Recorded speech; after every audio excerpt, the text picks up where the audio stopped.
Thank God it's Friday. I don't know why, but it's always good to thank God about something.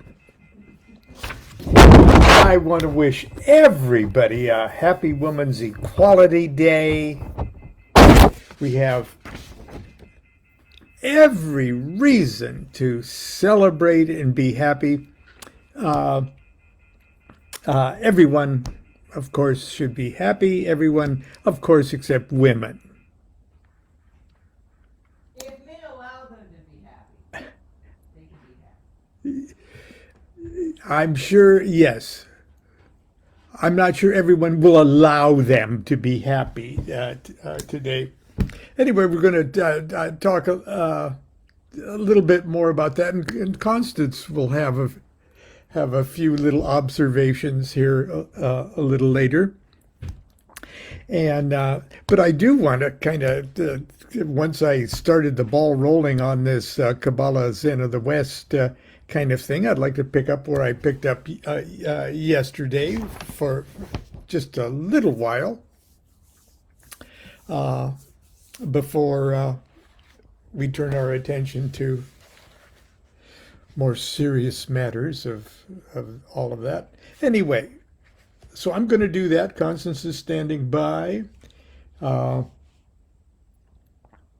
going to pick up kind of where I left yesterday. In order to reduce all conceptions to those of numbers and lay bare the very structure of the mind, Kabbalists utilize a number of techniques, including the employment of a divine numerology known as gematria and a shorthand system known as notaricon, and the cryptographic exercises of Tamura.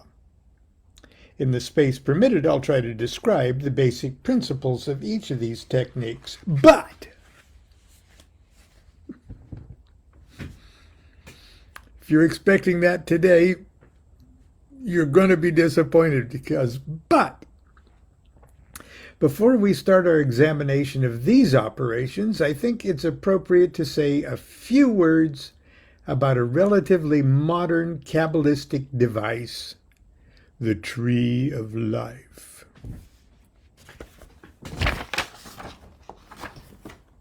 The Tree of Life.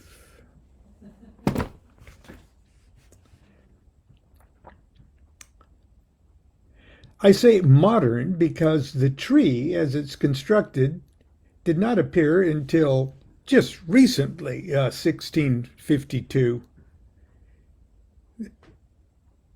The older you get, the more recent that seems to you. By Athanasius Kircher, published in a diagram in his Oedipus Egypticus. However, the components of the tree are among the most ancient principles of Kabbalistic doctrine. The Tree of Life. Now, of course, this is just a little essay skimming the surface. Of course, Rabbi Lamed Ben Clifford, in his classic work, The Chicken Kabbalah, and Son of Chicken Kabbalah, elucidates more eloquently and absurdly. But this morning we're going to have to settle for this. The Tree of Life, Figure 1. And I do have some pretty cool figures in this book. And of course I'm reading from Angels, Demons, and Gods in the New Millennium. Now, do you see those things? Do you see the little circles there with 1, 2, 3, 4, 5, 6, 7, 8, 9, 10? And they're joined by 22 paths, which we won't talk about at the moment. But around that one are 3 kind of weird-looking eggs. Ein Sof, and Ein Sof War. And they all seem to sort of focus themselves to create that one. But anyway, I digress.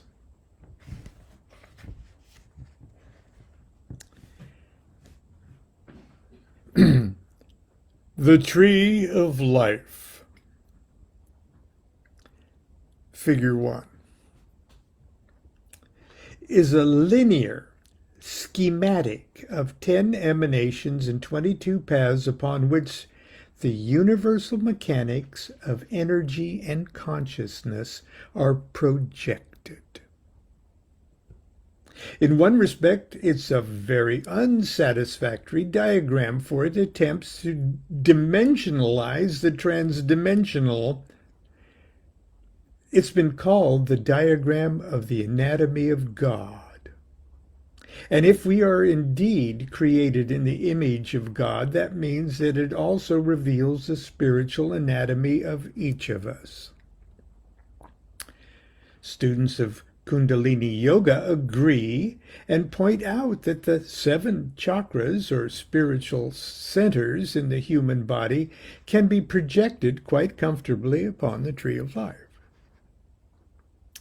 All 10 Sephiroth, or emanations of the tree, are really only aspects of the top, first Sephirah.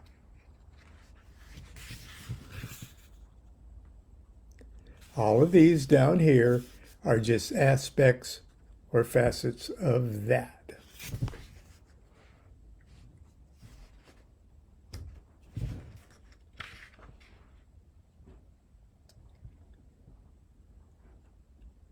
Let's see. All 10 Sephiroth, or emanations of the tree, are really only aspects or facets of the top, first Sephirah, Kether, which represents the totality of existence, the supreme monad. But even the concept of one is a blemish, a pimple, a zit, a polyp, a pustule. Those are all digressions. Please forgive me. But even the concept of one is a blemish upon the sublime perfection of the pre-existent zero. And the footnote says the pre-existent negativity is expressed as Ein, nothing, Ein Sof, without limit, and Ein Sof, or the limitless light. We don't go into the convoluted, imploded logic of contemplating negativities. That'll come later. If one is to exist and become conscious of its oneness, it must reflect itself like a yogi in meditation, who reaches to the core of being and exclaims, "That's what I am."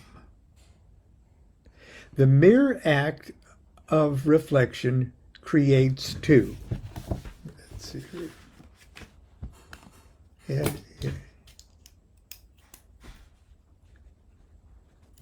There's one, and the mere act of creation creates two. One is now conscious of itself and its reflection.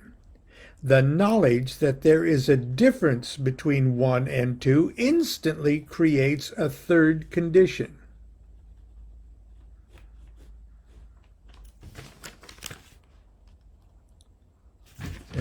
I'll number these for you in case you're not following this.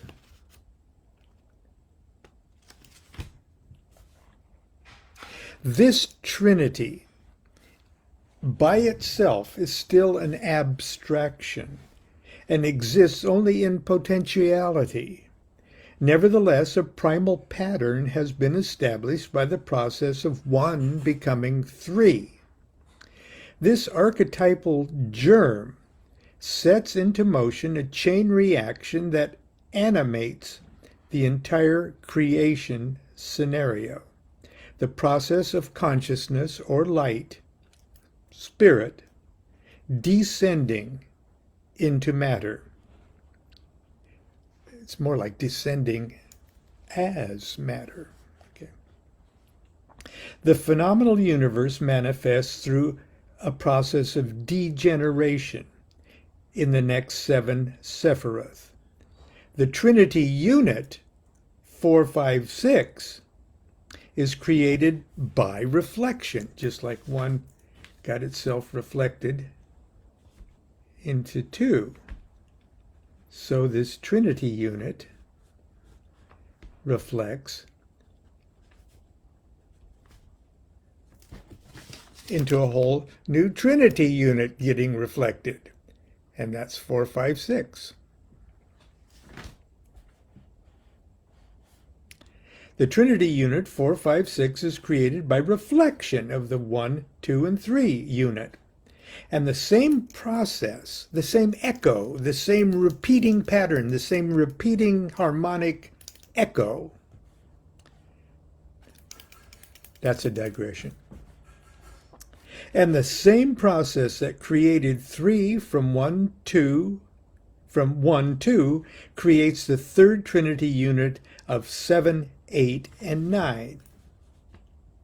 And 7, 8, and 9 is not a reflection, it's a repeat, just like 3 was a repeat of 2.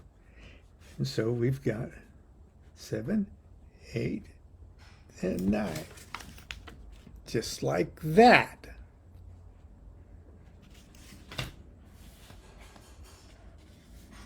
Ten, the world of matter is rock bottom and dangles from the tree of life like an afterthought of creation. Now, we all know that it's going to be more than that, but just for the sake of there's 10 like that, see? The great work of the initiate, magician, is to reverse this process and systematically climb the tree of life, expanding consciousness to climb the tree of life, that is, overcoming imbalances and perfections in his or her being, thereby achieving progressively exalted state of consciousness. The entire journey is a series of ordeals, but 2 of the crises are most significant. The first comes when the candidate reaches the 6th.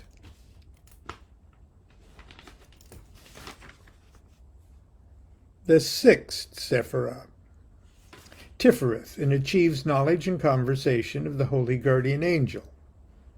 The second is most terrible and represents the single most profound moment of our incarnations. It is faced only when the initiate has achieved a level of consciousness so high that in order to proceed further, it requires the abandonment of all the old machinery of self-identity and perception. It means quite literally the annihilation of everything that the individual has heretofore believed to be components of personality and self. On the tree of life, this crisis comes when the candidate's initiatory career finds him or her ready to move from the level of consciousness represented by the 4th Sephirah. Let's see now, of course,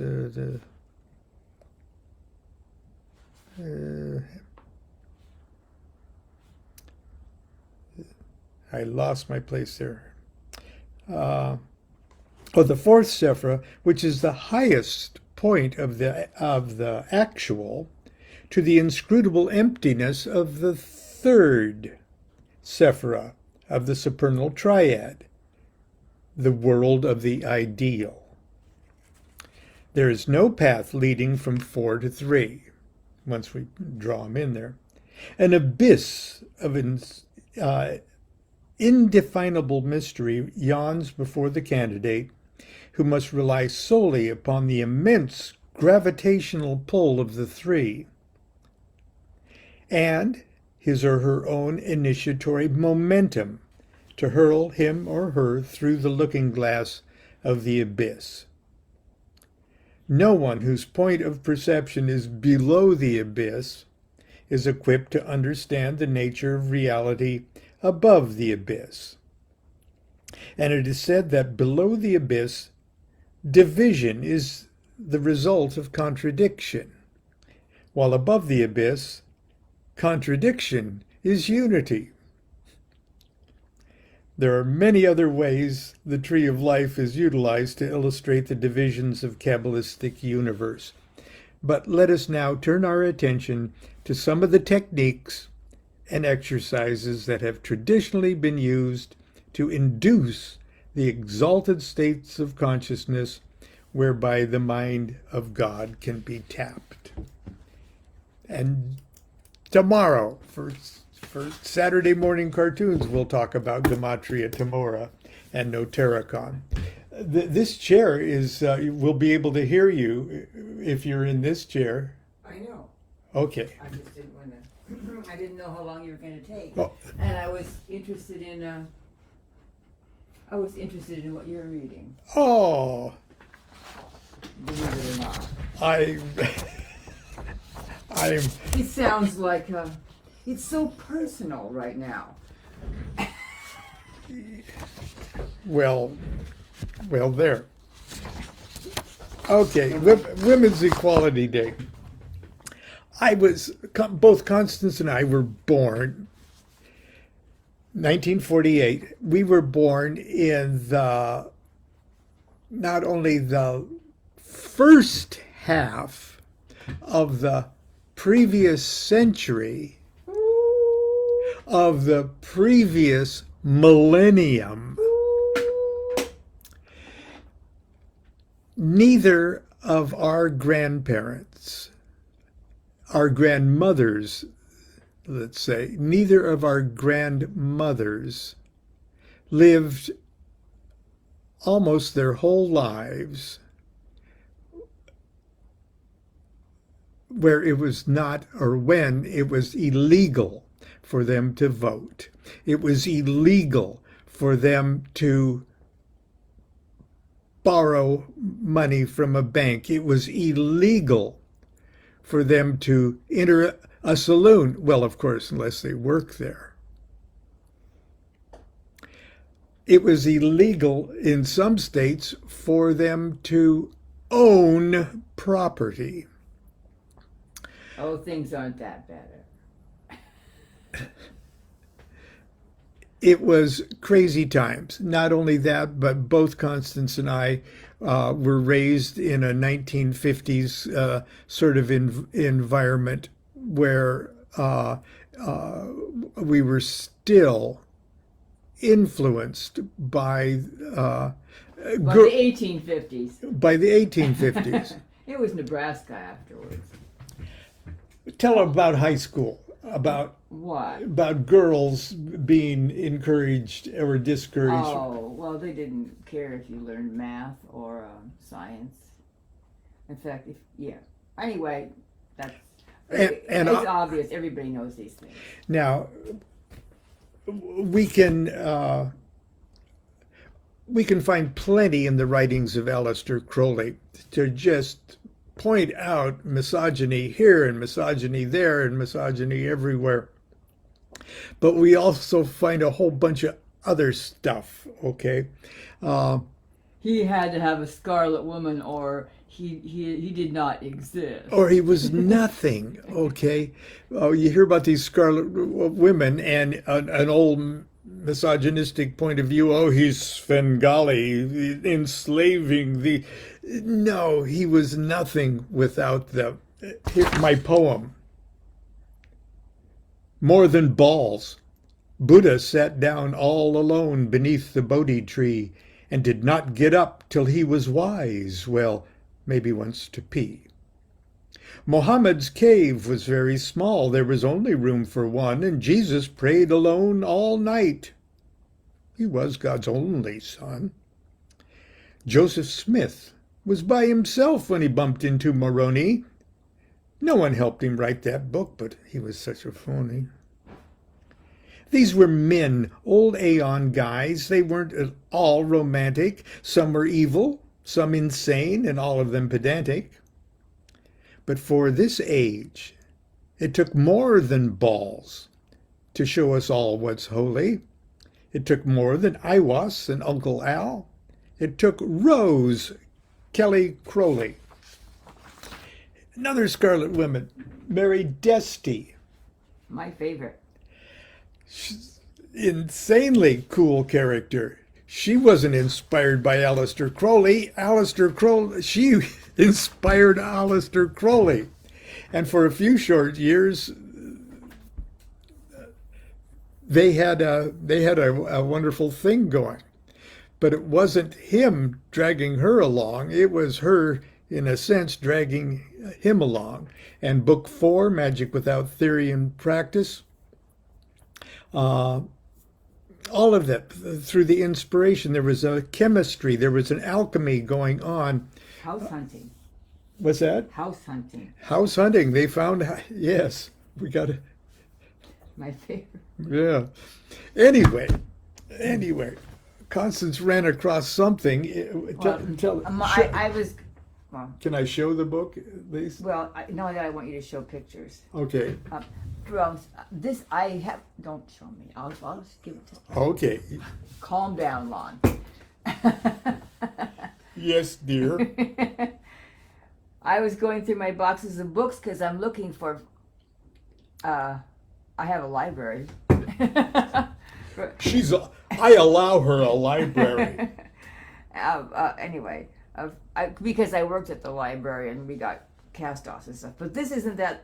My mother, Rose Teresa Josephine Kashiba Olson, had a cookbook. She had a few cookbooks, and when she died, I took just a couple of them because most of them were really weird. But this is from 1929, called Anyone Can Bake. How is this relevant? It's so fun. Compiled by the Educational Department of the Royal Baking Powder Company, 100 East 42nd Street, New York City, 1929. And that's only 9 years after women had the vote. But, right. But anyway, I wanted to show you. It's full of pages like this of black and white illustrations of honey, make it so forget you in the picture. No, don't worry, dear. Okay. Don't worry. I know what I'm doing. I'm a professional. You're in show business. I'm in show business. You're moving it, guys. It's not even on the screen, dear. Anyway, beautiful women in aprons with 1929 kitchen tools. It's awesome. And okay, hold it back. I'm sorry. I'm so old that this is erotica. It is to me. It's kitchen porn. Okay, here, give it. Okay. Can I show the cover? Wait a minute. Oh, okay. Oh, wow. Don't lose my marker. Okay.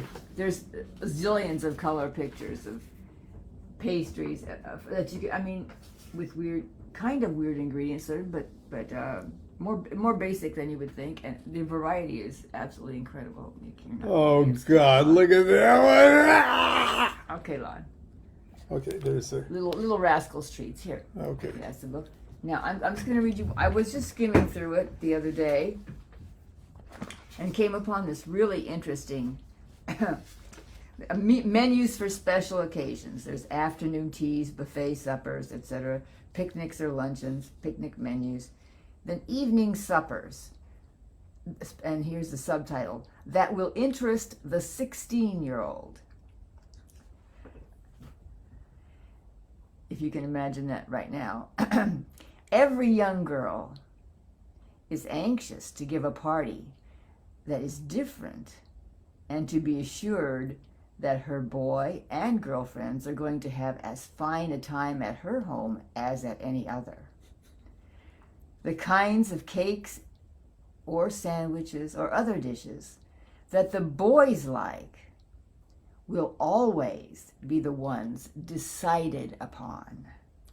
That's my... I had to read this to Lon. I could not believe it. The selections below are apt to be most popular with them. Anyway, etc., etc. Isn't that wonderful? Well, things weren't that much different when we were going to high school. Heck Okay. no. Why would they be? It was only a few years away. 20 years from there, yeah. Yeah, only 20 years away. So anyway. That's our contribution to Women's Equality women's- Day. I spent the day crawling on my hands and knees like a reptile, cleaning the floors and making breakfast. So even as much as we try, as much as we both try, we're still influenced and had been programmed. And and so is everyone else. What I'm trying to prove is that nobody has any idea, really, how much we are still in the past, whether we want to be or not. right. And not that, some of it's good and some of it's just plain unhelpful. And just like translate that into more kind of spiritual dimensions, we're all still incredibly influenced and programmed by Age of Osirian Christian point of view, Christian old Aeon point of view. We're trying our best, but you got to remember where we're coming from.